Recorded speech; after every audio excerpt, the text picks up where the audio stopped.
Everyone, आज के इस वीडियो में जो हम लोग है चैप्टर जो हम लोग का है वेक्टर टॉपिक का बहुत ही इंपॉर्टेंट एमसीक्यू करने वाले हैं। ये हमारे आने वाले एग्जाम पॉइंट ऑफ व्यू से और नीट के एग्जाम पॉइंट ऑफ व्यू से बहुत ही इंपॉर्टेंट ये एमसीक्यू क्वेश्चंस है। तो ध्यान से हम लोग एक एक सारे क्वेश्चंस को करते हैं। चलिए देखेंगे, पहला क्वेश्चन कह रहा है हम लोगों का, out of the following quantities which is scalar. In quantities में से जो है कौन सा क्वांटिटी हम लोग का जो है वो स्केलर क्वांटिटी है। समझते हैं बातों को अच्छे से, इसमें से कौन सा स्केलर क्वांटिटी है। बारी बारी ऑप्शंस को देखिए और समझिए। डिस्प्लेसमेंट जो हम लोग का है वो सबको पता है कि सर डिस्प्लेसमेंट हमारा कौन सा क्वांटिटी है, तो वेक्टर क्वांटिटी है। मोमेंटम एक ऐसा क्वांटिटी, सर मोमेंटम जो होता है मास इनटू वेलोसिटी के बराबर होता है, जिसको दिखाते हैं हम लोग P से, और ये जो P इक्वल टू mv है उसमें जो भी हमारा वेलोसिटी है वो वेक्टर क्वांटिटी है, इसलिए पूरा का पूरा मोमेंटम भी वेक्टर हो गया। टॉर्क जो है, टॉर्क जो है वो रोटेटिंग वेक्टर कहलाता है, यानी कि इसको हम लोग रोटेटिंग वेक्टर ऑलरेडी कहते हैं। ये फोर्स इनटू परपेंडिकुलर डिस्टेंस के मल्टीपल के बराबर होता है। तो हम लोग बात करते हैं तीसरे ऑप्शन का जो है पोटेंशियल एनर्जी, यानी कि एनर्जी जो हमारा है वो कंप्लीटली डिपेंड करता है वर्क पे, और वर्क हमारा स्केलर क्वांटिटी होता है, इसलिए यहाँ पे option number C potential energy भी हमारा स्केलर क्वांटिटी होगा। तो फर्स्ट क्वेश्चन का हमारा कौन सा आंसर हुआ, question number option number C, ये हमारा सही आंसर है। बढ़ते हम लोग नेक्स्ट क्वेश्चन की तरफ। क्वेश्चन नंबर 2 क्या कह रहा है, the vector quantity among the following is. इनमें से जो है वो वेक्टर क्वांटिटी कौन सा है, इसमें से हम लोगों को वेक्टर क्वांटिटी को पहचानना है, समझना है। सबको पता है सर मास हमारा स्केलर क्वांटिटी है, टाइम स्केलर है, डिस्टेंस भी स्केलर है, क्योंकि जो 7 फिजिकल फंडामेंटल क्वांटिटीज होते हैं जिसमें हमारा लेंथ, मास, टाइम सारा कुछ आता है, ये सब हमारा जो है स्केलर क्वांटिटी है। जो डिस्प्लेसमेंट होता है वो हमारा क्या है, वेक्टर क्वांटिटी है, क्योंकि डिस्प्लेसमेंट के बारे में हम लोग क्या जानते हैं कि जिस पॉइंट से हम स्टार्ट करते हैं, यानी कि इनिशियल पॉइंट से जहां तक जाना है वो है फाइनल पॉइंट, इसके बीच के शॉर्टेस्ट डिस्टेंस को, मिनिमम डिस्टेंस को, और मिनिमम डिस्टेंस हम तभी कवर कर सकते हैं जब हमको डायरेक्शन पता होगा, और उसी मिनिमम डिस्टेंस को जो है हम लोग डिस्प्लेसमेंट बोलते हैं। यानी डिस्प्लेसमेंट जो है उसके पास पर्टिकुलर डायरेक्शन भी होता है, इसलिए डिस्प्लेसमेंट हमारा वेक्टर क्वांटिटी है। तो इस 4 में हमारा वेक्टर क्वांटिटी कौन सा बाबू, डिस्प्लेसमेंट। ठीक है, चलिए आइए सर क्वेश्चन नंबर 3 की तरफ बढ़ते हैं हम लोग। क्वेश्चन नंबर 3 क्या कहता है, आइए क्वेश्चन नंबर 3 देखते हैं क्या कहता है। ठीक है, अगर a vector is added to an equal, vector is added, ध्यान से देखेंगे, to an equal and opposite vector, एक वेक्टर को इक्वल और अपोजिट वेक्टर के साथ अगर ऐड किया जाता है जो कि सिमिलर नेचर का होगा, तो सर हमारा आंसर बताइए कि वो जो है क्या कहलाएगा, इसके बारे में हम लोगों को जानना है। आइए देखते हैं क्या कहलाने वाला है। तो एक वेक्टर को जैसे मान लीजिए सर कोई भी वेक्टर ले लीजिए, मान लीजिए 2i कैप, समझने के लिए, ठीक है, उसको इक्वल वेक्टर्स यानी 2i कैप के साथ, लेकिन अपोजिट नेचर का है, अगर हम एक साथ ऐड कर देते हैं, जोड़ देते हैं, यानी 2i cap minus 2i cap. Sir minus 2 क्यों लिया आप, क्योंकि यहाँ पे क्या कर रहा है, अपोजिट लेना होगा आपको, तो ये अपोजिट वेक्टर को ले लेते हैं। तो सर 2i कैप और माइनस 2i कैप, हमको वैल्यू कितना मिलेगा, 0, और 0 जो यूनिट वेक्टर नहीं होता, क्योंकि यूनिट वेक्टर का जो है वो मैग्नीट्यूड 1 होता है, नल वेक्टर का मैग्नीट्यूड कितना होता है, 0, इसलिए इसका आंसर क्या होगा, नल वेक्टर या फिर 0 वेक्टर। यानी कि अगर हम एक वेक्टर को उसके अपोजिट वेक्टर से जिसका मैग्नीट्यूड बराबर होगा अगर हम ऐड कर देते हैं सिमिलर नेचर वाले वेक्टर के साथ, तो उस केस में इसका जो ओवरऑल क्या कहलाएगा, वो नल वेक्टर। ठीक है सर, नल वेक्टर क्या है, नल वेक्टर उस वेक्टर को कहा जाता है जिसका मैग्नीट्यूड 0 यानी कि 0 होता है। नेक्स्ट है the component of vector along any other direction is. ध्यान समझेंगे, ये बहुत ही मजेदार क्वेश्चन है और हम लोग इसके कंसेप्ट पे जाएंगे। हम लोग सिर्फ क्वेश्चन नहीं करेंगे, हम लोग क्वेश्चन के साथ साथ उसके कंसेप्ट को भी समझेंगे, क्योंकि बच्चों को ये जो चैप्टर है, ये जो टॉपिक है वेक्टर, बहुत परेशान करता है। तो इसके लिए हम कुछ इंपॉर्टेंट लगभग 10, 15, 20 क्वेश्चन लेके आए हैं, ताकि आप आराम से उसका प्रैक्टिस कर सके। ये आपके बोर्ड लेवल के लिए और नीट लेवल के लिए भी बहुत इंपॉर्टेंट होने वाला है, ये आपके लिए टॉनिक जैसा काम करने वाला है। आइए सर क्वेश्चन नंबर 4 क्या कह रहा है, the component of vector along any other direction is. कह रहा है कि कंपोनेंट सबसे ज्यादा समझते हैं सर, मान लीजिए हम लोग जो पढ़ा है, अगर ये एक्स एक्सिस का बात करें, वाई एक्सिस का बात करें, ओरिजिन पॉइंट से अगर ये वेक्टर ले लेते हैं, मान लीजिए हमारा ये ए वेक्टर है, तो हम लोग के पास सिर्फ बेसिकली 2 तरह का कंपोनेंट होता है। अगर हम इस हॉरिजॉन्टल लाइन में लेते हैं, इसको हम कह सकते हैं सर ए कॉस थीटा, क्योंकि हमारा थीटा यहाँ बन रहा है, और वर्टिकल लाइन में जो बनेगा कंपोनेंट क्या कहलाएगा, वो ए साइन थीटा। ये हमारा कॉस थीटा के लिए है और ये किसके लिए है, साइन थीटा के लिए है। cos theta sin theta. Sir कैसे एंगल बनता है, आप लोगों ने कंपोनेंट के बारे में देखा होगा सर, जो एंगल के साथ होता है वो वाला cos थीटा बनाता है और जो एंगल के बाद वाला होता है दूसरा वाला वो क्या बनाता है, sin थीटा। ये cos थीटा ये sin थीटा अगर हम इसका निकालते हैं कंपोनेंट तो सर ये दोनों के सम के बराबर, यानी कि a sin थीटा और प्लस a cos थीटा, यानी कि इसका वैल्यू जो है हमेशा इससे कम होगा। जब इसको हम ऐड करेंगे ओवरऑल तो वो हमारा जो ऐड है इसका जो दोनों का जोड़ है वो कंपोनेंट से कम होगा। That means always less than its magnitude. इसका जो मैग्नीट्यूड है उससे हमेशा कम होगा क्योंकि वो बाकी दोनों के सम के बराबर है, यानी वो वैल्यू जो है हमेशा छोटा होने वाला है उस वैल्यू से, क्योंकि इसका जो वैल्यू है जो आपका मैग्नीट्यूड है वो दोनों के सम के बराबर है, इसलिए ये वैल्यू बड़ा होगा। इसलिए हम कह सकते हैं क्या कि हमारा कंपोनेंट कैसा होगा, उससे छोटा होगा, हमेशा छोटा होगा। ठीक है, ये एक कंसेप्चुअल क्वेश्चन था। हम बात करते हैं क्वेश्चन नंबर 5 का। ध्यान से आप देखेंगे बाबू, आसान सा क्वेश्चन है लेकिन इंपॉर्टेंट क्वेश्चन भी है। Which of the following is the unit vector. Sir ये बात तो बड़ा मजेदार सा आया है, यूनिट वेक्टर इसमें से कौन सा पहचानना है। सबसे पहला बात ये बता दे सर हम लोग को आपकी यूनिट वेक्टर एक्चुअली में होता क्या है। वैसा वेक्टर जिसका मैग्नीट्यूड 1 होगा सर वही कहलाएगा हम लोगों का यूनिट वेक्टर। आइए चेक करते हैं यहाँ पे सर एक सवाल छोटा सा और, मैग्नीट्यूड कैसे निकालते हैं आपने पढ़ाया है। अगर x i कैप और y j कैप दिया हुआ है, इसका मैग्नीट्यूड निकालना है तो कैसे निकालते हैं सर, i कैप और j कैप के साथ जो लगा हुआ है उसके कंपोनेंट का स्क्वायर करके अंडर रूट, यानी कि under root x square plus y square, इस फॉर्मूला से निकालते हैं। आप यहाँ देखेंगे सर i कैप और j कैप के साथ कितना लगा हुआ है, 1 लगा हुआ है, कुछ नहीं मतलब 1 है, तो अगर स्क्वायर करेंगे तो सर अंडर रूट 1 का स्क्वायर प्लस 1 का स्क्वायर अंडर रूट 2 आ जाएगा, और अंडर रूट 2 का वैल्यू जो है यूनिट वेक्टर नहीं कहलाता है। अब यहाँ यहाँ आई कैप और जे कैप के साथ क्या लगा है चेक करिए, यहाँ लगा है सर कॉस थीटा और यहाँ लगा है माइनस साइन थीटा। अगर यहाँ पे हम इसका निकालते हैं मैग्नीट्यूड, इसका बी वाले का मैग्नीट्यूड निकालते हैं तो सर फॉर्मूला वही रहेगा under root x square y square. X के जगह पर यहाँ पे क्या है सर कॉस थीटा, यानी कॉस थीटा का whole square plus y square में सर कितना है माइनस साइन थीटा, तो माइनस साइन थीटा का होल स्क्वायर, तो निकालेंगे मिलेगा कॉस स्क्वायर थीटा प्लस कितना माइनस स्क्वायर तो प्लस हो जाएगा साइन स्क्वायर थीटा, जिसका वैल्यू कितना होता है सर 1 होता है, रूट 1 का वैल्यू कितना हो जाएगा 1, यानी कि ये जो ऑप्शन नंबर बी है वो क्या है यूनिट वेक्टर है। कैसे पता, इसका जो मैग्नीट्यूड मिला वो कितना मिला हम लोग को 1 मिला। ठीक है, चलिए बात करते हैं क्वेश्चन नंबर 6 का। अ वेक्टर, ध्यान से देखेंगे, अ वेक्टर क्या बात करते हैं। A vector P equals to दिया हुआ है सर कितना 3i cap minus 2j cap plus a k cap is perpendicular to the vector Q equal to इतना। The value of a is, यहाँ पे a का वैल्यू कितना होगा, जब दोनों आपस में परपेंडिकुलर है तो क्या है, हम लोगों ने दो तरह का प्रोडक्ट पढ़ा है, डॉट प्रोडक्ट और क्रॉस प्रोडक्ट। जब आपने डॉट प्रोडक्ट पढ़ा है बाबू तो a डॉट b बराबर आपको फॉर्मूला बहुत बढ़िया से याद होगा, a का मॉड b का मॉड और कॉस थीटा, ये होता है डॉट प्रोडक्ट के लिए। अगर हम क्रॉस प्रोडक्ट निकालते हैं तो यहाँ पे क्या हो जाता साइन थीटा, सर यहाँ से a का मॉड b का मॉड, ठीक है, और कॉस थीटा में क्योंकि परपेंडिकुलर है तो कॉस कितना डिग्री बैठेगा कॉस 90, और कॉस 90 कितना होता है 0, कॉस 90 कितना होता है 0, यानी यहाँ पे हम चेक करेंगे कि उसका वैल्यू कितना आएगा, क्योंकि यहाँ पे दोनों का हम निकालने वाले हैं क्या सर डॉट प्रोडक्ट। जब डॉट प्रोडक्ट निकालेंगे तो कैसे निकालेंगे, आइए चेक करते हैं सर। डॉट प्रोडक्ट निकालने का एक फॉर्मूला होता है, जब दो अलग अलग टर्म दिया रहे तो x1 x2 plus y1 y2 plus z1 z2, तो यहाँ पे a डॉट b कितना हमारा दिया हुआ है 0।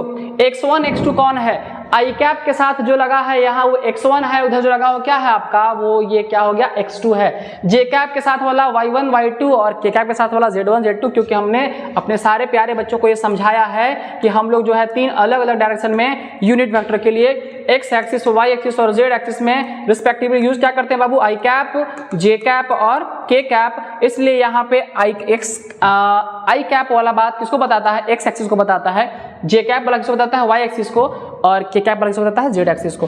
थोड़ा हम जल्दी इसको बताने का प्रयास कर रहे हैं, बहुत लंबा समय नहीं लेना चाह रहे हैं, हम चाह रहे हैं बहुत कम समय में आपका ये टॉपिक खत्म हो जाए, न्यूमेरिकल खत्म हो जाए, ठीक है, ताकि हम और ज़्यादा क्वेश्चंस का प्रैक्टिस आपको करा सके।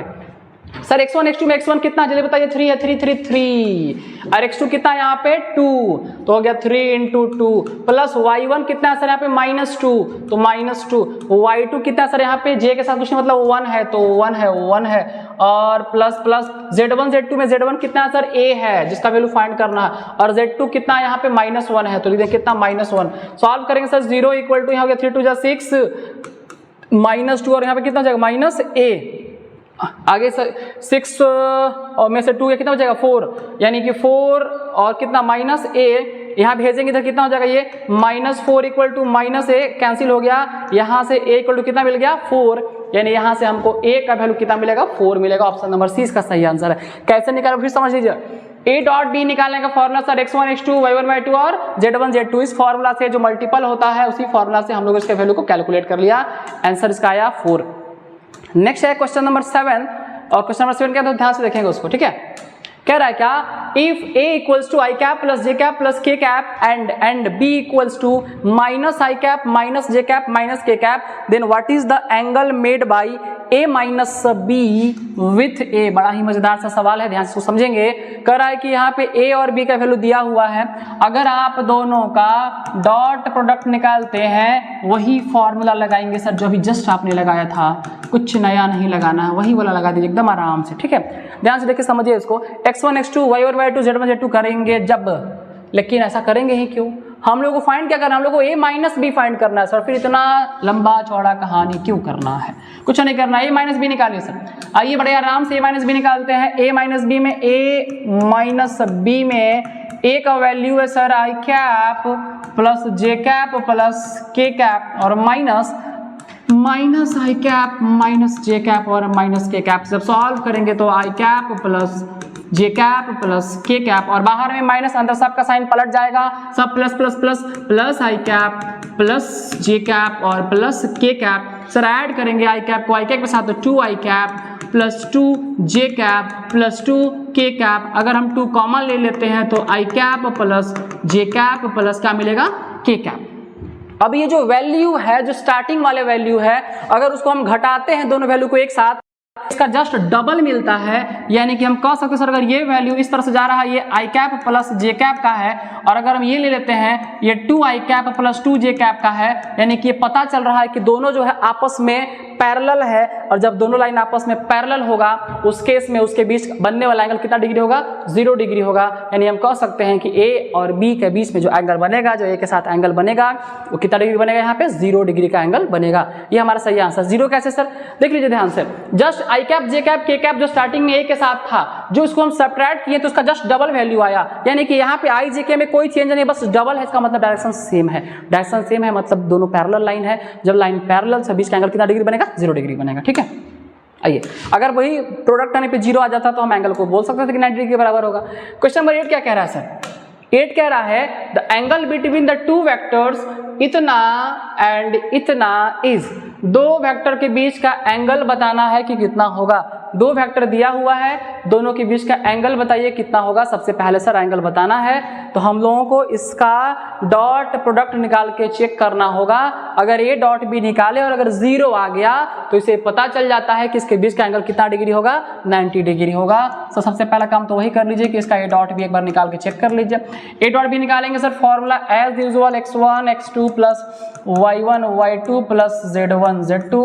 x1 है -2 और वहाँ पे x2 कितना है तो 1 प्लस y1 है 3, y2 कितना है 2 और z1 है सर 1 और z2 भी कितना है यहाँ पे -4, ठीक है।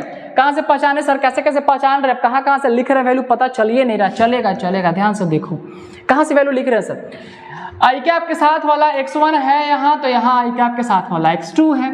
जे कैप के साथ वाला y1 है तो यहाँ जे कैप के साथ क्या है y2 है, और के कैप के साथ z1 है तो के कैप के साथ z2 है। मल्टीप्लाई करिए यहाँ पे -2 3 2 जा +6 प्लस 1 1 1 1 1 1 1 1 ही ना होगा। अच्छा कहाँ है, हाँ 1 और 4 कितना -4 -4 -4 -4 -4, तो ऐड करेंगे ये मिला आपको -4 -2 -6 और +6 और ऐड करने में कितना आ गया 0। यानी जब इसका टोटल ओवरऑल प्रोडक्ट 0 आएगा, यानी A डॉट B जब 0 आएगा तो हम कह सकते हैं कि उसके बीच का एंगल कितना डिग्री है, 90 डिग्री है। क्यों, क्योंकि डॉट प्रोडक्ट में जो उसका परपेंडिकुलर जब दोनों आपस में रहता है तो दोनों के बीच का एंगल कितना बनता है 90 डिग्री, उस केस में उसका प्रोडक्ट कितना मिलता है 0। इसलिए यहां से हम क्या निकाले, चेक कर लिए कि इसका आई डॉट बी कितना आया, आई डॉट बी निकाले कितना आ गया 0, यानी क्या कह सकते हैं एंगल कितना डिग्री है इसका 90 डिग्री। ठीक है, आगे बढ़ते हैं हम लोग क्वेश्चन नंबर 9 की तरफ। क्वेश्चन नंबर 9 कह रहा है which of the following is the unit vector perpendicular to A and B. इनमें से कौन सा जो यूनिट वेक्टर है वो ए और बी का क्या कह रहा है, यूनिट वेक्टर परपेंडिकुलर होगा। बात यह सर कि जब परपेंडिकुलर का हम बात करते हैं तो बात करते हैं किसका, क्रॉस प्रोडक्ट का। और क्रॉस प्रोडक्ट के केस में हम लोगों को पता है जो वैल्यू मिलता है ए बी, और कौन सा थीटा मिलता है हम लोगों को, साइन थीटा। यहाँ पे साइन थीटा में साइन 90 का वैल्यू क्योंकि 1 होता है, इसलिए हम लोग क्रॉस प्रोडक्ट के केस में हम लोग जो है ए और बी का मैग्नीट्यूड लेके चलेंगे। और उस केस में हम चेक करेंगे कि सर अगर बात होगा यूनिट वेक्टर का, तो यूनिट वेक्टर के लिए क्या करेंगे हम लोग, कोई भी टर्म में यानी अगर ए क्रॉस बी लेंगे तो बाई इटसेल्फ, जो इटसेल्फ मतलब इसका जो क्रॉस प्रोडक्ट है यानी ए बी साइन थीटा, इसी से इसको डिवाइड करेंगे। तो a cross b by a b sine theta. यहाँ पे ये आपका जो है वो कैप का सिंबल है। यहाँ पे आप देखते हैं कैप लगा हुआ है, ये कैप लगा हुआ है, लेकिन यहाँ पे क्या ए क्रॉस बी और ए बी साइन थीटा, ये हमारा सही आंसर होगा क्योंकि यही जो है हमारा वो उस टर्म के कंपोनेंट को शो कर रहा है। ठीक है, आइए क्वेश्चन नंबर चलते हैं 10 की तरफ। क्या कह रहा है, कह रहा है consider under which vector A plus B and A minus B are parallel. किस कंडीशन के अंदर ए प्लस बी और ए माइनस बी पैरेलल होगा, यानी ए प्लस बी और ए माइनस बी अगर हम लेते हैं बात करेंगे तो हम उसको कह सकते हैं सर 2 टाइम्स ए क्रॉस बी हो गया और इसका प्रोडक्ट कितना हो गया 0। यानी जब हम इसके कंडीशन को लेके चलेंगे तो परपेंडिकुलर के केस लेके चलते हैं तो ए क्रॉस बी कितना हो गया 0, क्योंकि आपस में कह रहा है कि पैरेलल कब होगा, बात हो रहा है पैरेलल का। सर ऐसे भी क्वेश्चन समझेंगे तो पैरेलल के केस में दोनों पैरेलल ही होना चाहिए, लेकिन फिर भी यहाँ से ए क्रॉस बी 0 और ए क्रॉस बी 0 होता है, यानी ए क्रॉस बी 0 होगा, उस केस में साइन का वैल्यू कितना डिग्री होगा 0 डिग्री होगा। और जब 0 डिग्री होगा यहाँ पे एंगल हमारा, तो हम कह सकते हैं कि 0 डिग्री कब बनता है, जब दो वेक्टर्स आपस में पैरेलल होते हैं, यानी ए इज पैरेलल टू बी। इसका सही आंसर कितना होगा, ए इज पैरेलल टू बी। ठीक है, आइए question number next 11 number question की तरफ बढ़ते हैं आगे।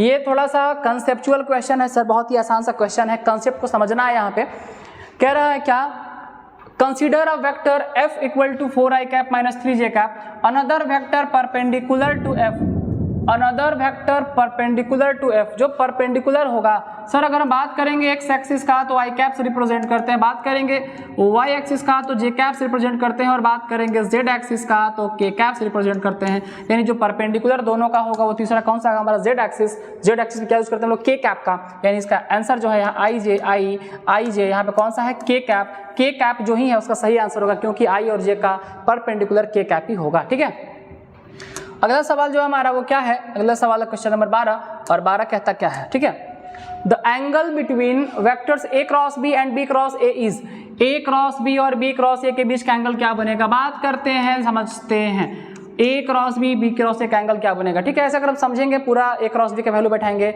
ए बी साइन थीटा, एंटी लेंगे एक पैरेलल, दूसरा उसका जस्ट एंटी पैरेलल लेंगे, और एक इधर की तरफ जाएगा एक इधर की तरफ जाएगा एंटी पैरेलल, तो एंगल कितना बनेगा 180 डिग्री।